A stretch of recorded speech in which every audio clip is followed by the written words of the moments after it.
Someone told me many years ago, they said, love is spelled Time.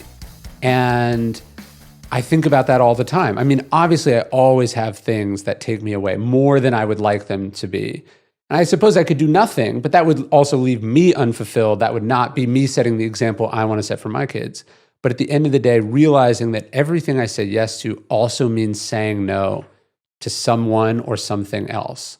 And in some ways, I try to use that dad guilt a little constructively. I try to go, okay, this person's asking me to do this thing, or this person's offering me money to do this thing, or this is some cool opportunity. They want me to go heli skiing in British Columbia or something. And I go, I don't want to say no to this cool opportunity. I don't want to miss this memory. I don't want to hurt this person's feelings.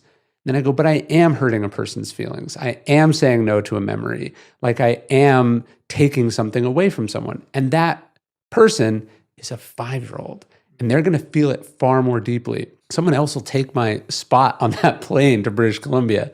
No one will spend that time with my kids. And so I try to use that guilt constructively in the sense that I'm reminding myself always that saying yes to one thing means saying no to something else. And that conversely, saying no means saying yes, right? And that I always, as much as I can, I want to be saying yes to the things that actually matter to me.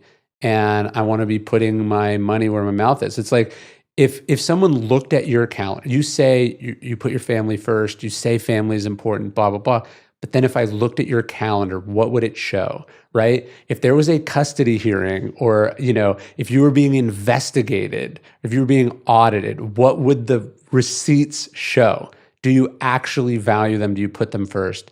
And it should be pretty obvious whether that's true or not. Yeah, no, I have an exercise in Think Like a Monk where I ask people to do their time audit for the week. And it's literally that, where it's like, and it's against your values because someone's values may be different. But the idea that your bank statement and your schedule show your values more than what you say. Yes. Right? The words that come out of our mouth are not actually our values. They're our aspirations. Yeah. Those are the values you wish you had.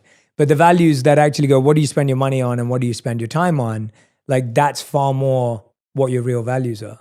Yeah, I think about that. I saw this interview with Jimmy Carter many years ago, and he has this sort of crisis of faith, and he goes if I was put on trial for being a Christian, would I be convicted?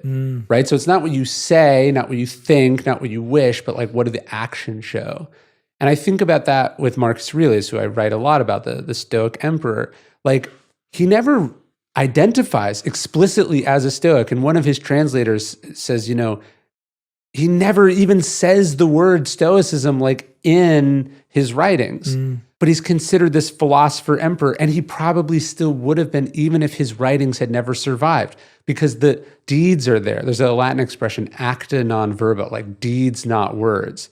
And so you have to always think, not what do I write about, what do I think about, what do I want to be true, but what do the actions show?